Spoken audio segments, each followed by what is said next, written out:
Hello, everybody, and welcome to episode 170 of the world's longest tenured Denver Nuggets spin-off podcast. Welcome to DNVR Nuggets' Serbian Corner.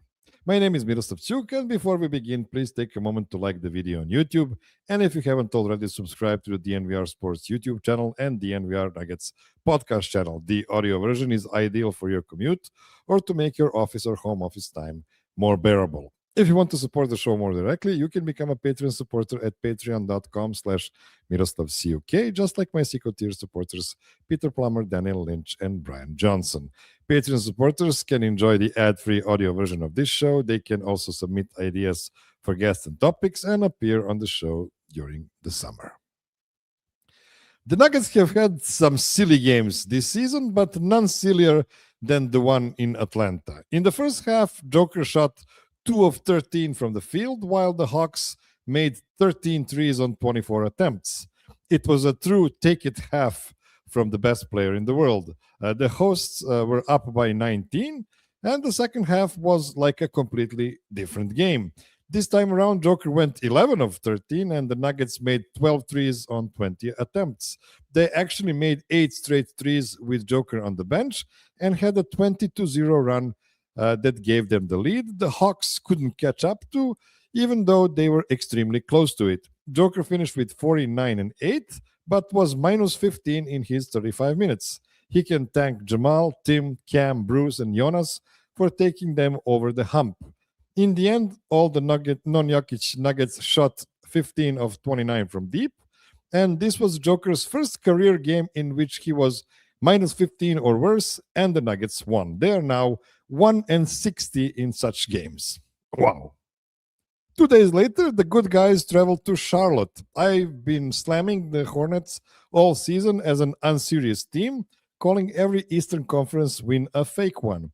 This is why I was happy that this game, outside of the first quarter, which was a Jamal Murray heat check masterclass, was pretty boring, with one obviously superior team sleepwalking to victory. Yes, it wasn't a glorious win, mostly because most guys got pretty cold after not shooting the ball in the mentioned first quarter, but luckily the best player in the world was there to bring them home. Jamal scored the insane 23 of his 34 points in the first 12 minutes, and Joker scored 18 of his 28 in the second half. Peyton Watson was making his case for Shaktin the Fool, and Cam Johnson got a bunch of possessions in the first and the third quarter, called for his shot, but converted just 2 of 7 shots, and Tim Hardaway did his best sixth man of the year impression with 14 points on 6 shots. A game to forget, but the win streak on the road got to 10 games. The day after that, Jamal Murray got his first Western Conference Player of the Week accolade, and the vibes became immaculate. It was the first time I realized the Nuggets actually got an All-Star, as I asked them to do this June, but more on that in a few minutes. 4 days later, God, I hate what they did to the schedule with the NBA Cup, which is not actually a cup, but more on that at a later date. The Nuggets flew to Sacramento to play the quitting Kings. Joker called this a very professional game by the Nuggets. The good guys got a 15-point lead in the first, expanded it to 23 at the half, and it was 28 after the third quarter. They didn't take their foot off the gas until the 5-minute mark in the fourth, when the lead was 37 points. 6 guys were in double figures, led by Joker with 36, 12, and 8 on 88% shooting in 29 minutes. And even better news was Jamal Murray, who only had to play 25 minutes, the same amount as Jalen Pickett. Russell Westbrook was the best player on the floor for the Kings, and I guess that speaks volumes to the current state of the Kings as well. 11th straight road win. Another 4 days later, on the holiest of all holidays, last night's Yokmas, Houston came in town. The game opened very physically, so much so that Peyton Watson had to leave the game with a shoulder contusion after only 6 minutes of game. Jamal was leading the way in the first. Joker picked up the slack in the second quarter. The Nuggets closed the second with a big extended 17-6 run for a 7-point lead at the half. In the second half, the physicality somehow increased. Denver played well, but they've missed 4 free throws in the fourth. So Alperen Şengün made what looked like a game winner with 2-point-something seconds to go. Houston made a pre-inbound foul. Jamal got a technical free throw. Joker missed a last-second 3, so we went to overtime. The good guys started the overtime well with 7-0 run. Joker fouled out, but the home team survived the last 90 seconds without him and finally broke the home game losing streak. Joker ended up with 39, 15, and 10. Jamal had 35 and 5. Spencer Jones had 2 huge threes late, and Bruce Brown brought a lot of energy off the bench. A 5-game win streak is still alive. Okay, please let me introduce my guest for today. After a long break, let me just put the logo on. I have no idea why the logo is not on the screen. It was. So after a long break, and honestly too long, returning to the show, it's the man that doesn't need any introduction, but I will introduce him anyway. A former Denver Stiffs head honcho and the author of the first ever Nerd Nuggets podcast called Nuggets Numbers. He is now the Nuggets analyst at the Mile Sports, the host of Pickaxe and Roll podcast, and the co-host of the Locked On Nuggets podcast. From the University of South Carolina, it's Ryan Blackburn. Thank you, Miro. How are you, man? It's good to be here. Very excited to make my triumphant return, and at a great time in this Nuggets space for sure. I have to be completely honest. If I would be completely fair, I would call you like once every 2 months on this show. I just realized you have so many Nuggets shows already. And like, I don't want to overwhelm you with another one. But you know what? This week or past week gave me a huge reason to call exactly you up for this show. So I hope it will not be too big of a chore for you today. Oh, not even close, Miro. I could do this in my best Captain America impression. I could do this all day. That's how we do it here for the Nuggets, man. And that's just the way that this team has played and the way that Jamal Murray specifically has played, which I know is one of the main reasons I'm here. It's easy to talk about with the way that they have gone. And I found last year to be a chore. I found last year to be very difficult. It was not the style of play that I wanted. It was the more of a kind of throwing bricks at the brick wall, hoping to break down the wall was the kind of style of play that the Nuggets were often seen to play. And this time it just feels more real. This time it feels more sustainable. And I think the talent just makes a lot of sense for the way that this year has gone. So I'm very excited to be here. And obviously I can make time for Serbian Corner. So I can imagine you've had a rocky night sleeping-wise. Since you went to the arena, had to wait for Joker to come to the presser, then drive home, then podcast with Matt. And that's not the easiest thing to do. Matt is a demanding co-host.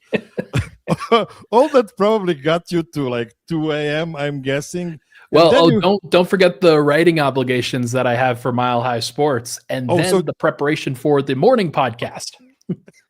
Exactly. Writing another podcast, all of it.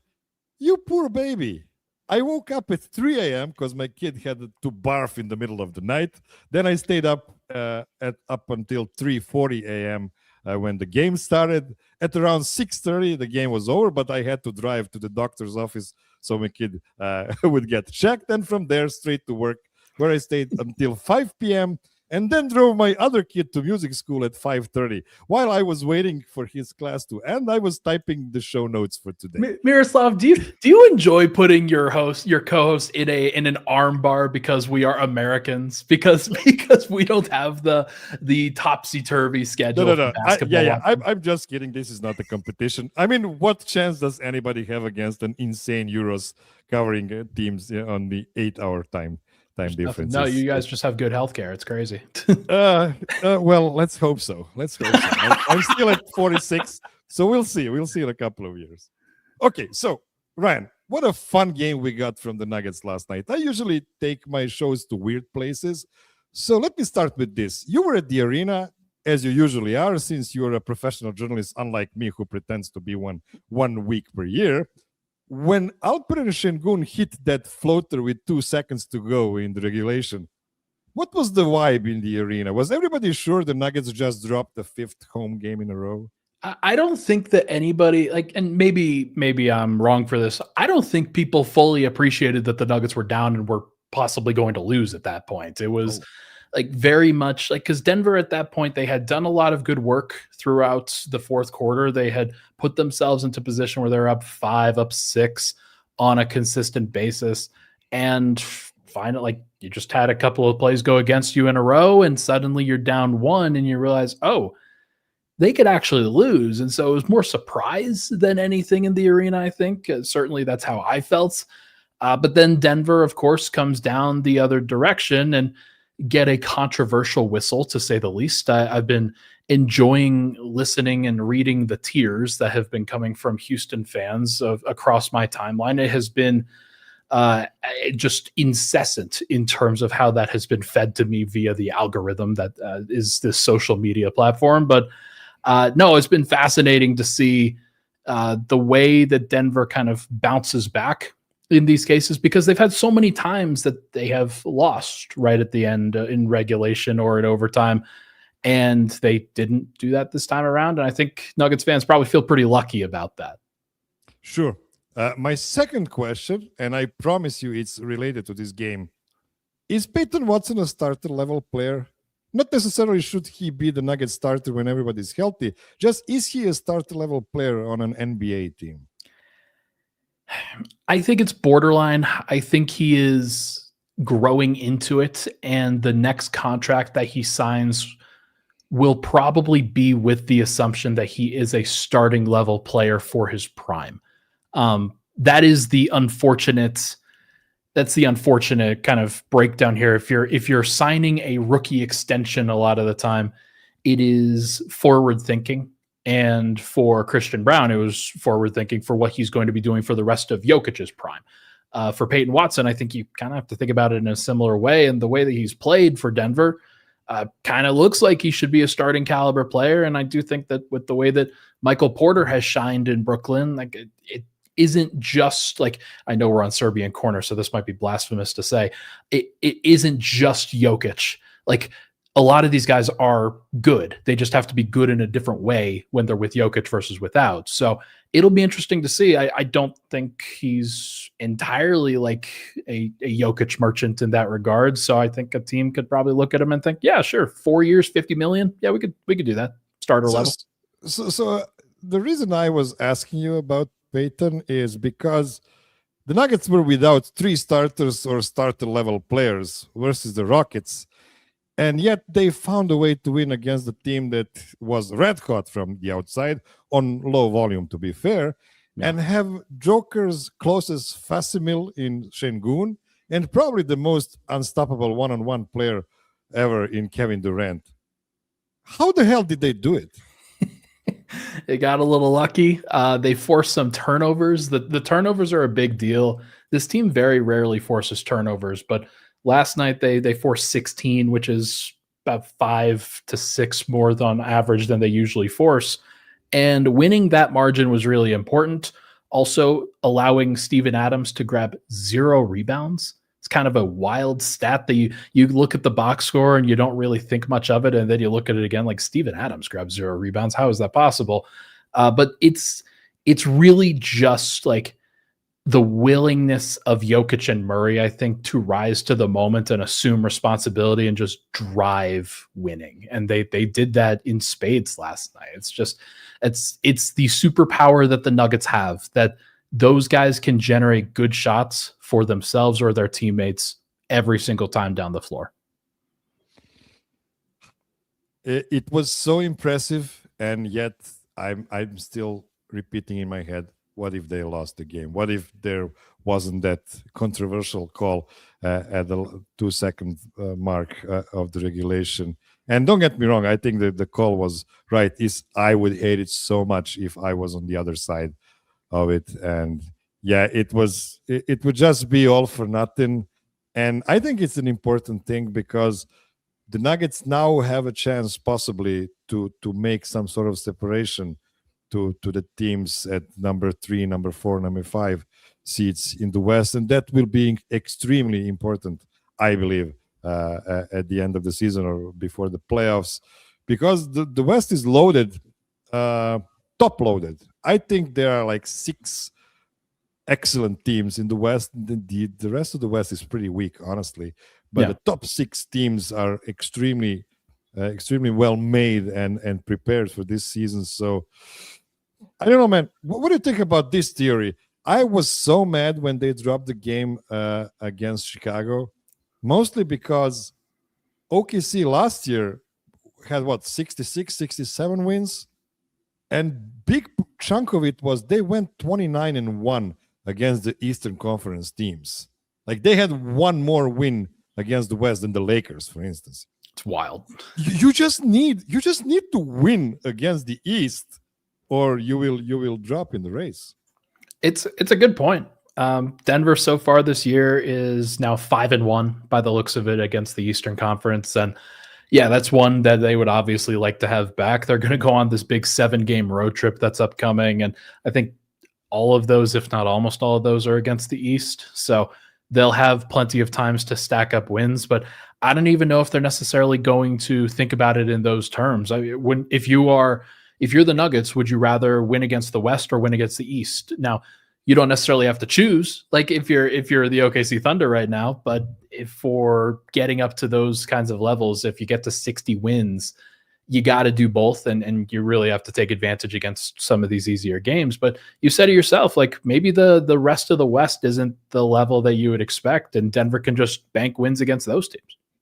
Yeah, exactly. And I'm just trying to play contrarian to Matt Moore, who always says that the most important games against your own division, your own conference. But at the same time, like you have so many gimme wins in these, like just yeah. The way that he's framing that is like if everybody was at about 50 wins, if everybody's kind of in this tiebreaker scenario, then these are the ones that actually matter in terms of breaking those ties. Doesn't matter if you win 60, you're not going to tie with anybody if you win 60 games. So there's something to it. I do think that's like, as long as Denver's taking care of business against most of the teams, then they're going to be all right. And they've also won the measuring stick games. They've won 2 games against Houston, 2 games against Minnesota. They'll have plenty of those opportunities going forward, but I do think that if they win more of those than they won last year, where they were pretty shaky last year against some of the top teams in the NBA, if they win more games against the top teams in the NBA, that's another margin where they are improving vastly. I believe they're 8-1 against teams who are 5.500 or better this season, which is pretty amazing. Yeah. 11-2 on the road. Like what?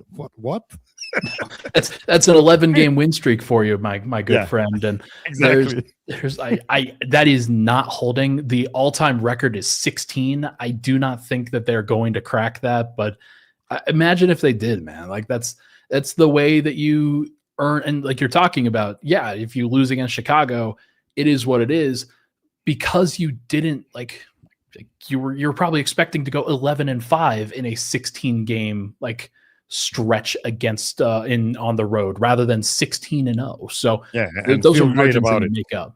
And feel great about it, by the way. Okay, let's take a short break, and after that we're gonna talk about something I promised people we're gonna talk about. So don't go anywhere. Okay, we are back. And before I give you the podium and ask you to do the Jamal Murray podcast for me, please let me take something off my chest. Jamal Murray had a rocky 2019 playoff campaign when Derek White almost erased him from the first round series, but then Jamal came back and was great to the end of that series. And by the way, that was the last San Antonio Spurs playoff series they played 7 years later. It seems they might be back this season. Jamal then had an unbelievable 2020 playoff run in the bubble. And I have to mention the bubble since it wasn't only him that had extraterrestrial shooting numbers at Disney World. Anthony Davis famously had a jumper during that run and never got it back ever again. Jamal then missed 2 playoff runs, the first one immediately after tearing his ACL and the second one because he wasn't ready to come back. And then in the following season, Jamal silenced his Disney doubters and had a fantastic 2.5 series in 2023, starting with the second half of the series versus the Suns. The guy had a 30-point triple-double in the finals, and the only reason that isn't talked about enough is the fact that that annoying big guy Joker also had to have 30-point triple-double in the same game. So selfish. So selfish.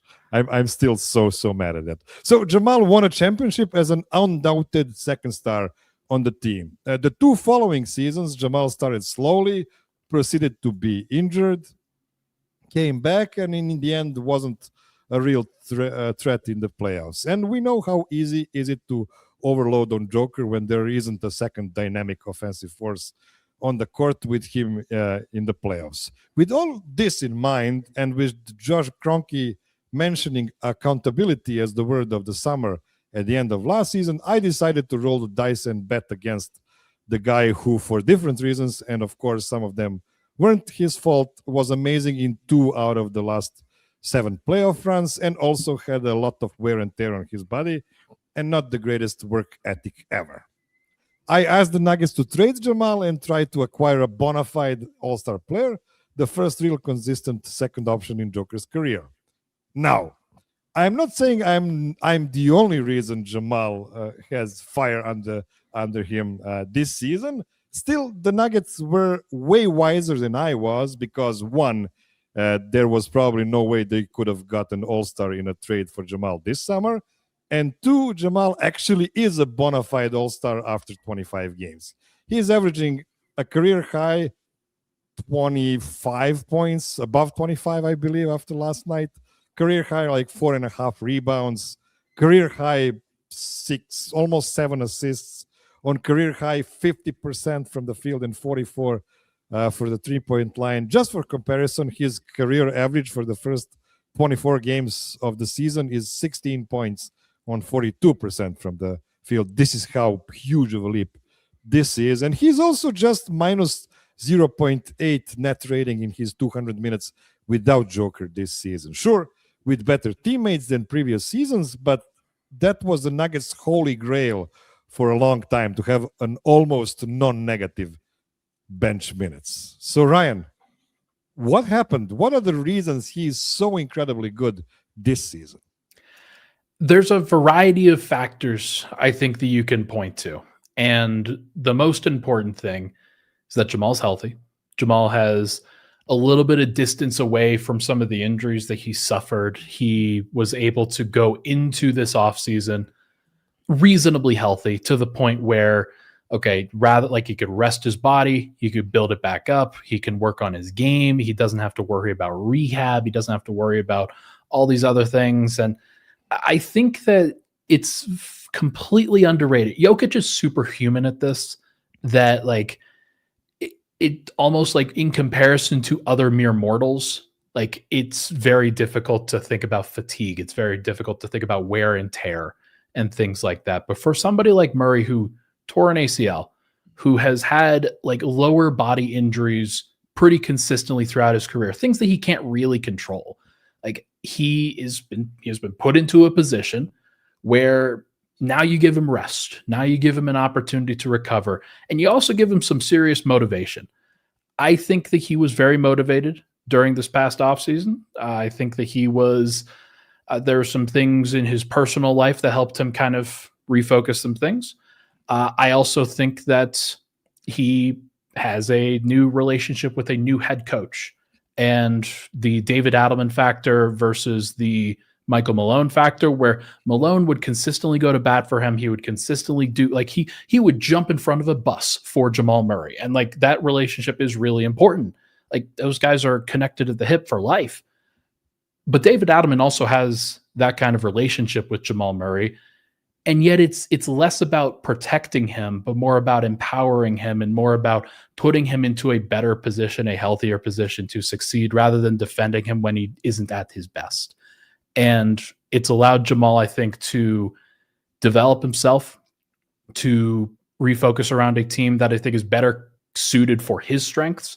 The trade of Michael Porter Jr., I think, has also simplified things for the Nuggets process, where Jokic is the best player, Jamal Murray is the second best player, and everybody else around them is orbiting. It is not necessarily trying to figure out how to include Mike on a consistent basis. And so Murray's been fantastic. He's done everything that you would expect him to do. It started with some really great offseason work. He brought that mentality into media day. He brought that mentality into training camp, into preseason, and then into the regular season. And he's backed up everything that he's been asked to do. And it's been really cool to see. I think there's so many different factors that you can point to. One of them is just the presence of Jonas Valanciunas also makes things a lot easier as a screener for Jamal Murray. But I honestly think he's just at the highest peak that he's ever been. The confluence of physical health, mental kind of like basketball IQ. Like, he's so smart. And at this point, he does so many great things, seeing the floor, and also just the understanding of what his role and responsibility is for this team and how he can fulfill that the best that he can.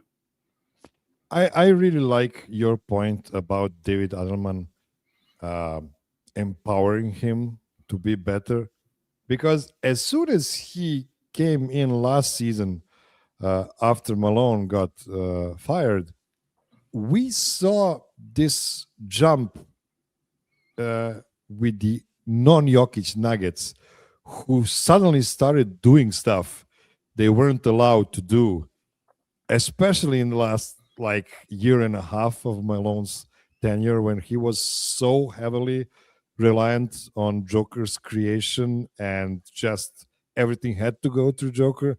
And then he said, listen, man, we have some guys that can do stuff, and let's see what else this team can do while we are preparing for the playoffs. Now, of course, they didn't have enough guys and didn't have enough health to make a longer playoff run after that.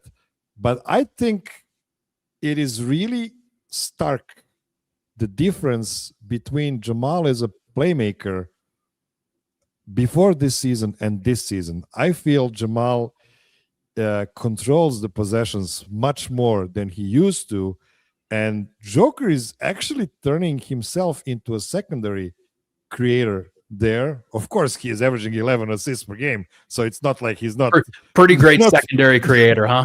not facilitating at all. But we've seen so many games with 9, 10, 11 assists from Jamal already this season, so this is why his averages are so high already. What are other details you see in Jamal's game that actually made this jump more probable or more achievable? Well, he's handling the ball a lot more. I'm going to look up the actual touch numbers right now from a perspective. Like, Jokic has always led the NBA in touches per game. Murray's pretty high, but in terms of actual time of possession, it's a little bit different. He is sixth in the NBA in time of possession with the ball in his hands. And it feels like it. It does feel like it. And I know a lot of people, it kind of goes against, I would guess, Serbian ethos in how to share the ball, get off on and off the ball, and always moving, and 0.5 mentality, things like that. So it is a balance. However, with the way that Denver's rotation is right now, where you've got Spencer Jones out there, you've got Peyton Watson out there, Cam Johnson's kind of struggled to figure out exactly how to impact things. So much of Jokic's attention, he can just stand there and he's going to draw 1.5 people. like on a consistent basis. He doesn't even have to do anything before that. So what we saw last night specifically against Houston was Jamal dribbling into the baseline, or dribbling to the baseline, dribbling to the middle.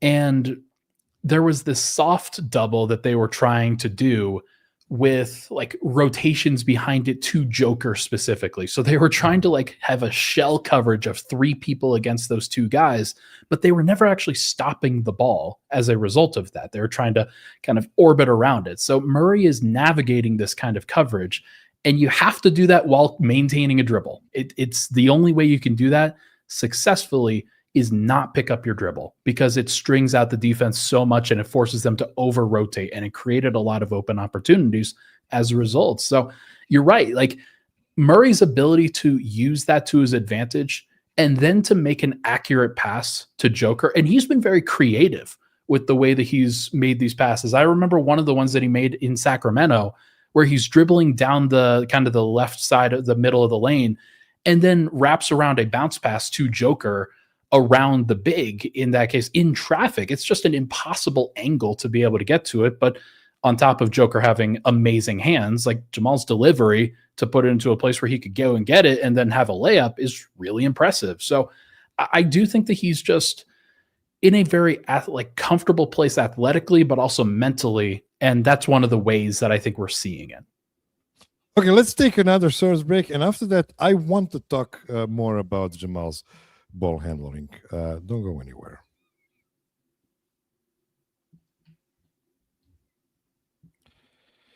So you mentioned all the interesting things we've seen from Jamal Murray from ball handling aspect. He was never the quickest guy on the court. He's not like a short burst, crazy quick guard. He always had great footwork that helped him, dance around players and get into the position to make, and still pretty tough shots. Like even those shots he creates space for are still pretty hard. He's just a great tough shot maker. But now he seems quicker than ever before. Is it really quickness, or is his footwork even better than in previous years? It's not just footwork. Footwork is the ability to take advantage of what you're seeing and what he is seeing at a really high level, and like the slight moves that he is making, the slight shifts that he's making. Like his nickname was always Glitch for when he was growing up, and so a lot of the reason for that is because like you suddenly he's in front of you and suddenly he's not in front of you anymore. And it's like this is weird. How did he even do that? The reason he's just got such a great nuance in how he forces the defender to overreact to something. There was a play last night where he's being defended by Reed Shepherd. They generate a switch in transition and he posts him up and is he back to the basket, little shake, just a little shimmy to the baseline, and Reed Shepherd jumps out that direction because he thinks Jamal's spinning, and he goes the other direction. It's a wide open mid-range pull-up. Now, you're right. It is a mid-range pull-up, and so you have to have a level of skill in order to make that kind of shot, and he does, but he's just in a really great place mentally to be able to do that, and a really great place physically to get the kind of lift on those jumpers that he needs to do it on a consistent basis. So it is he's a master of his craft. We've talked about this before. Joker is a master of his craft in a lot of similar ways.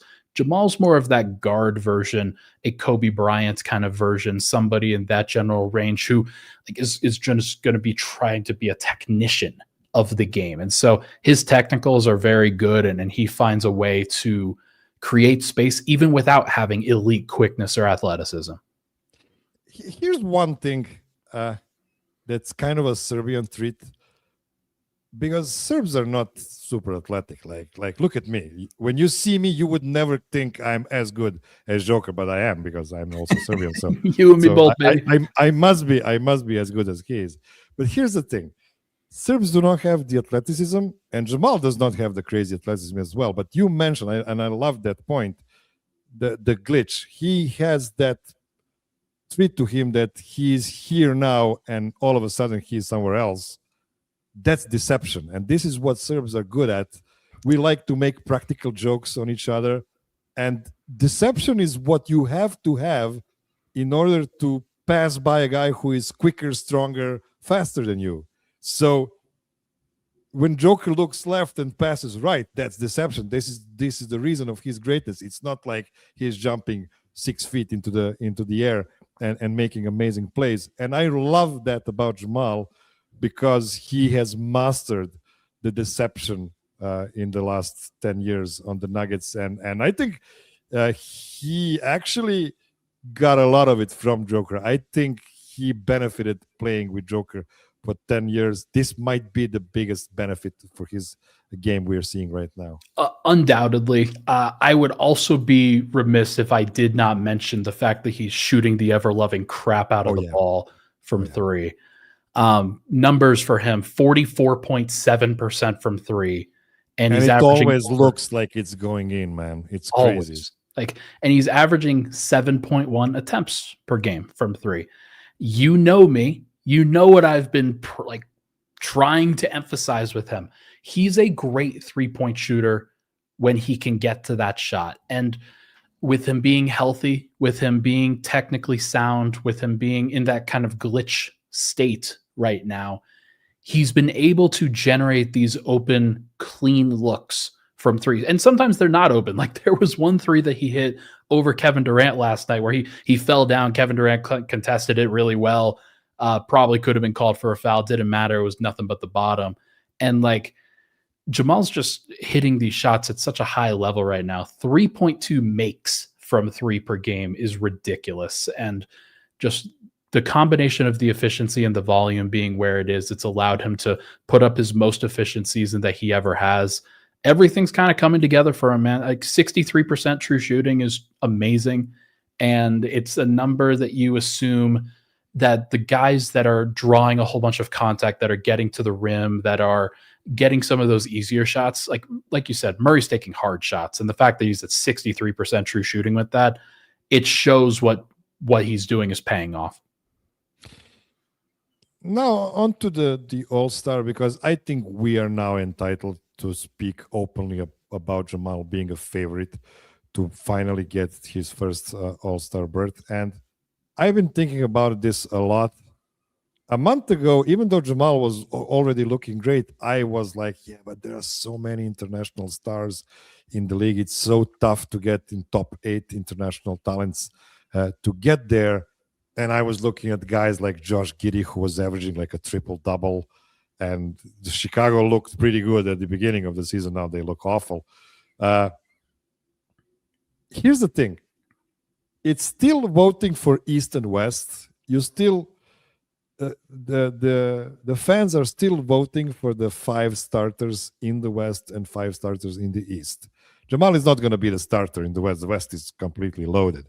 Now we have to count on the coaches to select Jamal to be among the other 7 guys in the West, and that he need not to be, outside of top 8 when it comes to the international stars. Although I might be wrong about that. It's very ambiguous. It's still very confusing. I have nobody's explained it to me. Nobody's been able to explain it to me. I have to correct you. It's not ambiguous. It's stupid. It's incredibly stupid, Adam Silver. I cannot believe the mess you made about the All-Star. Let's make it infinitely more complicated so the fans are going to appreciate it more, because nobody cares about not the players, not the fans. Nobody cares about the All-Star game. Let's make it mathematically impossible to calculate who goes to the All-Star, and maybe the mystery will solve everything. That'll be, yeah, we'll see. I got to imagine that maybe this will be the one time that they get competitive with it. Okay, last question on Jamal. How confident are you that I will have to eat my own words about Jamal at the end of the season as much as I'm eating them right now? My counter question would be, what does eating your words look like, and what does he have to do in order to force you to do that? So him being an undisputed second star for the Nuggets, just like he was in 2023. I mean, can you name another second star that's doing better right now? I know. Like he is the second star in the NBA right now. It's either him or one of the Lakers guys with LeBron or Austin Reeves, I guess. And I think Austin Reeves is Jamal. averaging like 35 points per game. Like what the hell is going on there? Like what are they drinking there? What kind of water are they? That'll fall. It's going to be funny when the Lakers get 2 All-Stars because they're being forced to vote in LeBron in what could be his final season, and Austin Reeves is over there averaging like 30 points per game, being like, guess I'll stay home, guys. Guess I'll be fine. No, I think the odds are pretty good. I'm not going to sit here and say that they're guaranteed because anything can happen. He could suffer an injury. He could absolutely he could fall off from an efficiency standpoint. There are things where your body is going to wear down over the course of a season. However, I do think that he's put himself into a position at the beginning of the year. It's the best position he's ever been in, as you've mentioned. And like he's gotten started earlier. We've never seen this before from him. So it's possible that what happens is it flips where he wears down over the course of time. And then at a certain point, he gets to a place where, okay, it's kind of back to last couple of years of Jamal, where it's about 20 points per game, middling efficiency because the legs are starting to get a little bit heavy. I'm not going to sit here and say that it's guaranteed. However, what he has done so far, I mean, if he does anything close to this in the playoffs, you will be apologizing. Oh yeah, and by the way, different question. How confident are you that the Nuggets are going to do something about preserving him to be able to play at this level, in May and June? It's a good question. I'm not that confident. I don't think that there's going to be another major ball handler that comes in because, I mean, one of the reasons why he's being successful right now is because he's handling the basketball. Miro, he doesn't have to share the ball with Russell Westbrook. He doesn't have to share the ball with Michael Porter and the opportunities that really comes from that. So it has been kind of reestablished what the pecking order is supposed to be. And so when he's out there with Bruce Brown, Bruce Brown might be their backup point guard at some points, but it's Jamal Murray who's going to be handling the basketball. And Bruce will defer to him every time. Jalen Pickett, pretty much the same thing. You're just wanting somebody, you want Murray out there to be handling the ball. So he does a pretty good job, I think, of offloading the responsibility every now and then to somebody like Jonas when he's staggering with the second unit. But right now, until Aaron Gordon and Christian Brown come back, I just think that he's going to keep doing this, and he's going to keep taking this number of shots and this number of possessions and soaking up that kind of usage. I don't think that they're going to add anybody significant. I think that spot might be safe for Spencer Jones. I just hope they find a way to play Pickett again. I don't want to see Jamal playing 40 minutes every night. It's just too taxing. And now we are seeing the Cam Johnson stagger working pretty well. And that's one hope I have for them being able to keep Jamal under 34 minutes. For what it's worth, I do think that the Zeke Naji minutes from last night were purely a Houston Rockets related decision rather than a we don't trust Jalen Pickett kind of decision. I think once they this next game, who are they facing? Orlando. They're not going to be facing double bigs in Orlando. Now they'll be facing Paolo Banchero. And so if he staggers with the second unit for Orlando, then you might want to have Zeke Naji out there to guard him or be a little bit more physical. That's not something that Cam Johnson or Jalen Pickett is going to be able to do. So we'll see. But I do think that Pickett will play more, and Jamal, he's going to be about 32 to 36 minutes a night. That's how it works for a guy in his state. Yeah, as a president of Paolo Banchero Haters Club, I just have to say the Nuggets have to do whatever they can to help Paolo shoot 25 shots and make 35% of them, as he usually does. Well, they can ISO him against Zeke Naji. That'll be all right. Hey, come on, man! It's easy. Barbecue chicken, let's go. You just prove it. Hit that 18-footer. Exactly. Okay, let's take our last break, and after that, I want to make you rank all the Nuggets top 10 guys, just for me to feel how you feel about the starters and the bench this season. Don't go anywhere. Okay, we're back, and just like the last several weeks on this show, we are going to rank the Nuggets 10 real guys. I'm giving you this task completely open-ended. I'm not telling you if you should rank them by impact, production, vibes, or meeting the preseason expectations. Nothing. I'm really interested to see which path you're going to choose. And after I get your ranking, I will make a ranking showing the average rank of all 10 real guys based on many Nuggets talking heads that are visiting this show each week. And similarly to Andy Bailey's player ranking, we are going to get some mathematical, arithmetical value for each player just to see how high the Nuggets talking heads have each Nugget this season. So without further ado, give me your 10th guy on the Nuggets this season. Oh man, I guess I got to go in reverse order here. Yeah, that's the difficult part. Yeah. Do you want to go top to bottom? No. Okay, fine. We'll go with 10, and we're gonna put Spencer Jones in there. Although I feel like I could put him higher. There's no doubt in my mind I could put him higher. There's no way they can not turn him into a regular contract right now. Like, well, if there's another guy that they add at the trade deadline or in the buyout market, then maybe you feel a little bit differently. But the way that he's played, like, yeah, you absolutely should convert him because he fills a role. He fills a very useful role for what they need. And I'm really high on having reps with Joker and Jamal and understanding the way you're supposed to play next to them. And if Spencer has like 50 games under his belt of understanding it, I just cannot see a buyout candidate that would do it better than him. But you know what? Crazier things have happened, but mostly not in the buyout market. Who is your number 9 guy? Bruce Brown. It's been so I feel like it's been relatively shaky for him. My colleague Matt Moore does not necessarily think it's been as shaky. He's done what they need him to do, and the fact is that their offense is still unbelievable, even though Bruce's individual shooting or maybe his drives to the basket haven't been as efficient as they need to be. But the hustle stuff that he does, like, he was a big reason for why they won last night. He just makes hustle plays, and that was a very big deal. I think the only thing you can say against Bruce is he remembers being more athletic than he is right now.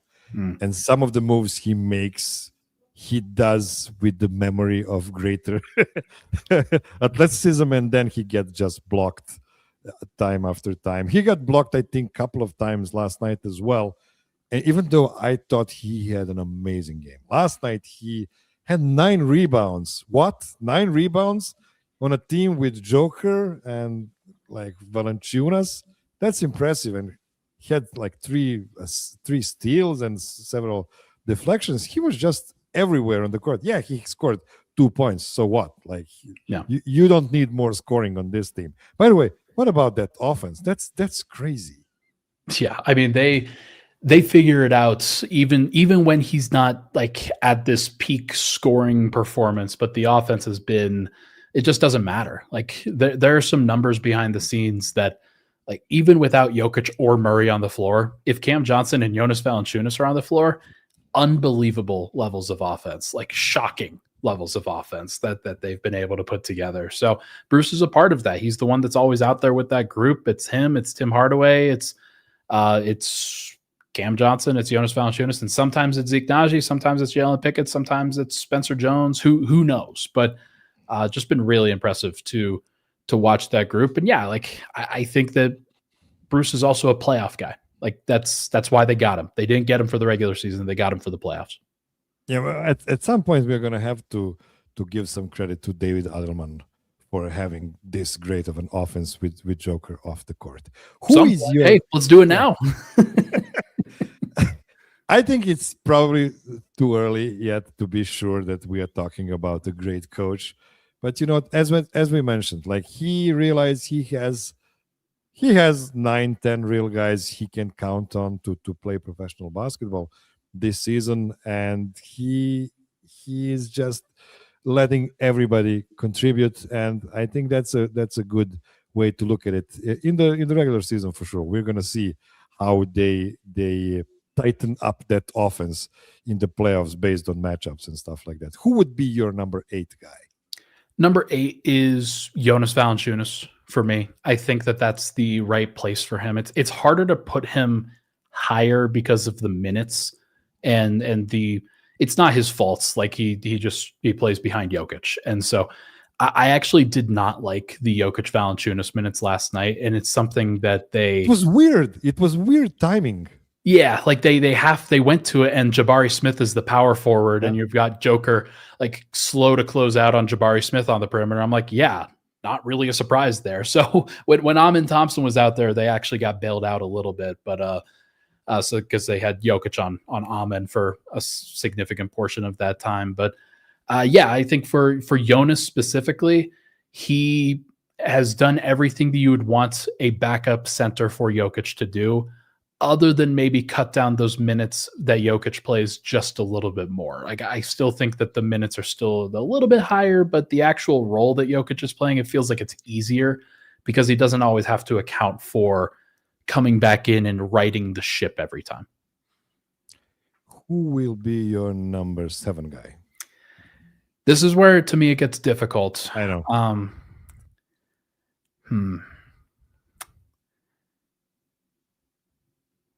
I will say Christian Brown. Okay. At 7. A little disappointing to start the season. It is not really his fault that he has dropped. It is more about other guys that have stepped up, in my opinion. Like Tim Hardaway stepped up in a big way. Peyton Watson stepped up in a big way. And those guys have just been out there kind of righting the ship while Christian Brown and Aaron Gordon have been sidelined. So I will say Christian Brown at 7, but he's in the same tier as these guys above him. And it really sucks because he was shooting like 27% from the 3, something like that. And then he got injured. Just as he was supposed to get that back to the mean, he just got injured. And we're going to have to remember those bad shooting games, both from the start of the season and the playoffs last season. And it's a bitter taste in our mouth, and hopefully Christian will have a great bounce back, and we're going to talk differently about him. I hope he learns from the way Peyton has just let it fly and has just continued to shoot and not overthought things. Christian, I feel like, overthinks things sometimes when he's trying to do the right thing by getting the ball to Jokic, by staying in his lane, by driving on a consistent basis. I just want him to sit there and shoot the ball. Isn't that like the most difficult thing to learn?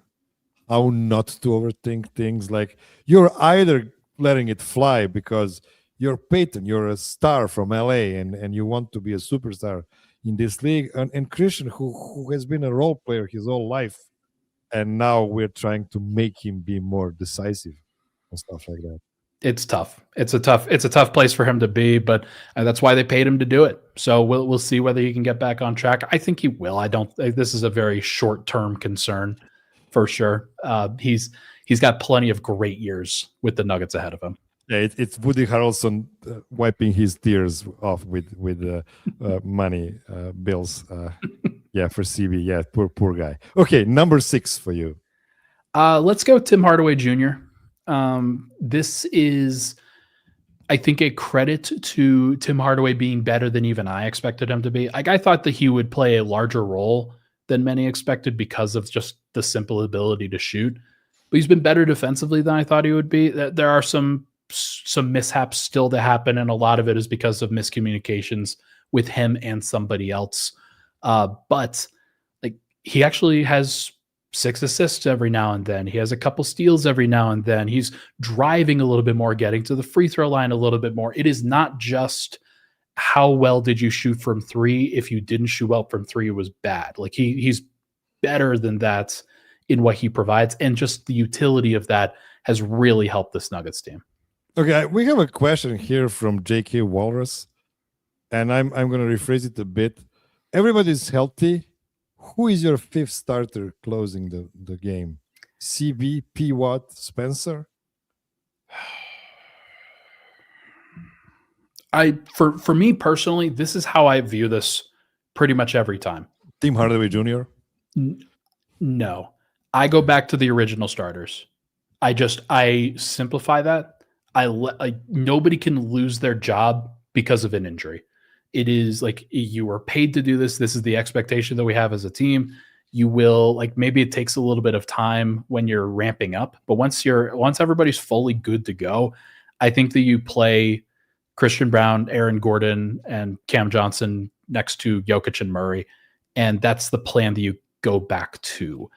But it's on Christian to figure it out. It's like he has to continue to validate that line of thinking. And if he doesn't, then there will be some questions. But the good thing about the depth that Denver has added is now you have optionality. Now you have other guys to be able to go to. And Peyton's played his way into that conversation. Tim has been that way for most of his career. So lots of positives for Denver, not negatives in this case.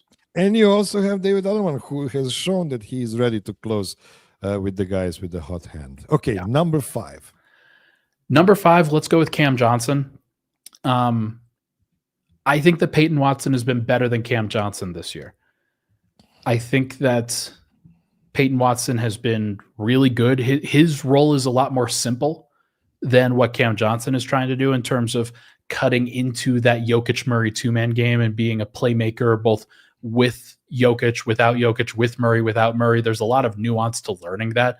And this is Peyton Watson's 4th season with Denver, so I'm not really surprised that it's broken down this way. But Cam's been a little bit disappointing overall in terms of the volume, in terms of fading into the background at times. And while that has helped Denver in their process, because it simplifies it, you're not having a lot of questions of why can't you get Michael Porter more touches? Why can't you get more guys initiating opportunities? Like Cam Johnson's just going to play the offense, and the offense, if it goes to him, then great. But he has improved as a 3-point shooter throughout the year, kind of getting back to a normalized place. And there's still some things that I'm surprised at the finishing around the rim at times. Like it's been a little soft to me. I think he can finish through contact a little bit better. But once he gets through that, like his defense has been better than I think people expected. And it's helped Denver be better as a team than a lot of people expected. So am I right if I guess that P. Watt is number 4 for you? P. Watt is number 4. He has earned it. I've been really impressed with how he has handled himself. It is not perfect, and nobody should be expecting perfection with a ranking like that either. However, his versatility in being able to guard whoever Denver assigns him to, while also taking more threes than he ever has before, while also being a better rebounder than he ever has before. The finishing, again, like with Cam, the finishing with Peyton sometimes is confounding. And sometimes the entry passes to Joker, I want to throw my head against a wall. But like when you get past some of those initial mistakes, the larger picture with him has been vast improvement. And I've really liked what I've seen. I just cannot wrap my head around it. Is it because Peyton didn't get enough chances under Malone? Or if you just weren't ready? No, I honestly think it was the readiness. Like, think about what he was doing in college. He was averaging 3 points per game, barely playing for UCLA, and just didn't have the requisite developmental time. Christian Brown, for example, had 3 years in college and then was immediately ready to at least like understand the defensive and offensive concepts that the Nuggets were going for. Peyton just didn't have that experience. He's still so young for what this Nuggets team needs. And now you're starting to see, like, this is the exact picture of what Calvin Booth, frankly, was looking for with Peyton Watson, was say, okay, you should commit to this guy. This guy, I believe in the talent, allow him to grow, give him the opportunities to make mistakes and take some time. But eventually it's about the second contract with Peyton Watson, not the first contract. And he might be a very valuable contributor as a result of it. So I've been impressed with him. And it was always as Władysław says, is always the ceiling with him, with the versatility and just the 5-star pedigree that he had, just handling the basketball, and he's got some skills. Like it shows.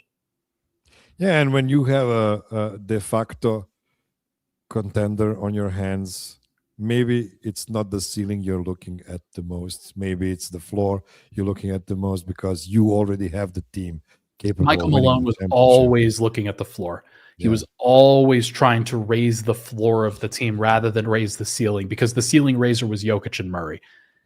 But as a result of that, like, you kind of cut off the peak levels that you could potentially reach, and you're less creative that way. So I'm glad that David Adelman gave, like, there were questions as to whether Tim Hardaway was going to start in place of Christian Brown. That question was answered immediately by David Adelman. Said, no, we're going to give Peyton some runway here. We're going to give him an opportunity to start. Yeah. And I'm glad that they did it, because it's unlocked him as a player.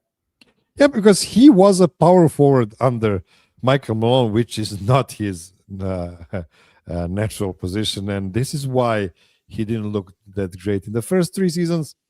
But to be fair, as you said, he wasn't actually ready to play at the highest level from the jump, for sure. Okay, I'm guessing you have Aaron at 3, Jamal at 2, and Nikola at 1.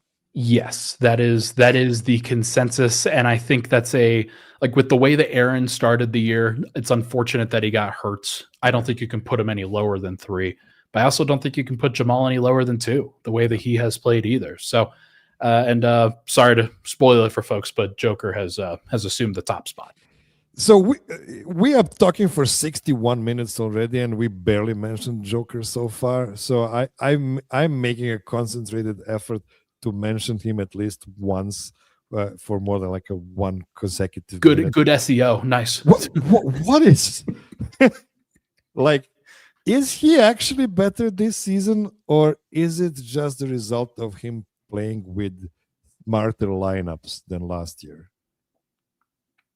Can it be both? I think it can be both. I think his I did a recent video on this.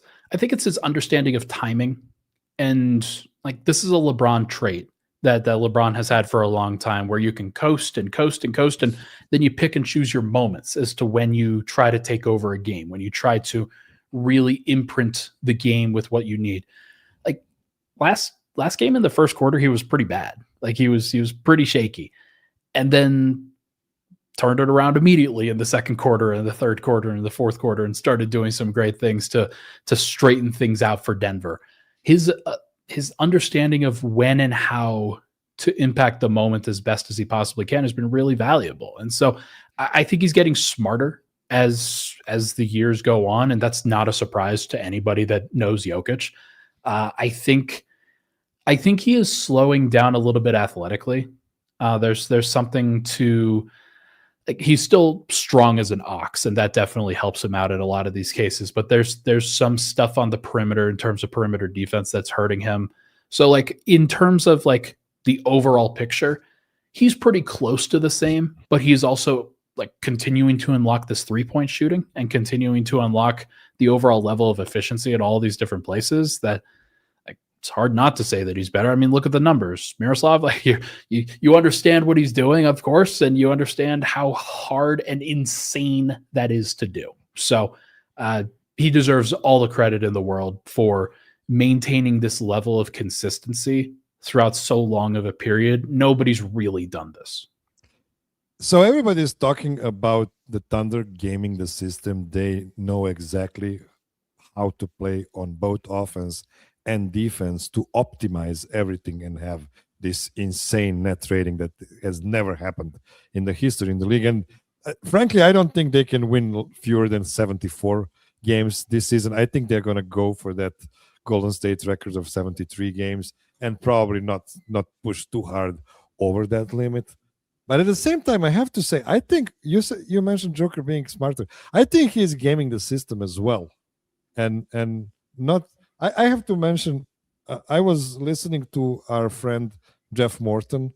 He was a guest on the Nuggets Wave podcast, and he was talking about Joker playing with his face towards the basket much more than in previous year. He's not posting up nearly as much as he used to before, and that's because the refs just award fouls and free throws more if you're facing up the basket and not facing back. So yeah, I think it's a bit of that as well. And yeah, I think Cam Johnson should get some credit for just optimizing minutes with Joker. And not only Cam, it's also Tim Hardaway Jr. It's also Bruce Brown. These guys are just playing. Spencer Jones, why not? Spencer Jones is also playing the way he's supposed to play there. So it's not like you have to play some sub basketball IQ guys like you had to in previous seasons, but let's not go too far in that direction. Okay, I usually ask my guests to tell people where to find their work, but this is pretty meaningless questions to you. If you're a Nuggets fan, you know Ryan's work very well. Anything else to plug or promote? Any great TV show, a movie, or a kind of Italian pasta? So some ravioli, if you will. I'm not forcing you. Like, yeah, I don't have anything major. I think that like everybody knows where I'm at right now with Locked On. We started the Everydayer Club over at Locked On if people want extra stuff that we're doing, but it's there. It's the Mile High Sports stuff that I am doing. We're revamping some things a little bit. I'm starting to post a little bit more shorts. Hey, if people are on TikTok, then they can go follow Denver Nuggets Daily, which is hilarious because I do not post on that platform every day. However, still putting out some good content over there. So that'll be the one. Let's grow the Instagram. Let's grow the TikTok, baby. Nobody is working harder than Ryan, and just appreciate it, people, because as I always say, we will not have Joker forever. We will not have Ryan forever either. Like, hopefully he'll stay in the game for longer than Joker because he is Jamal Murray age and not Nikola Jokic age. And you know what? You can podcast in your 50s as well, which is something I guess Jeff Morton and I are kind of already proving these days. Okay. Look at you. So inspirational.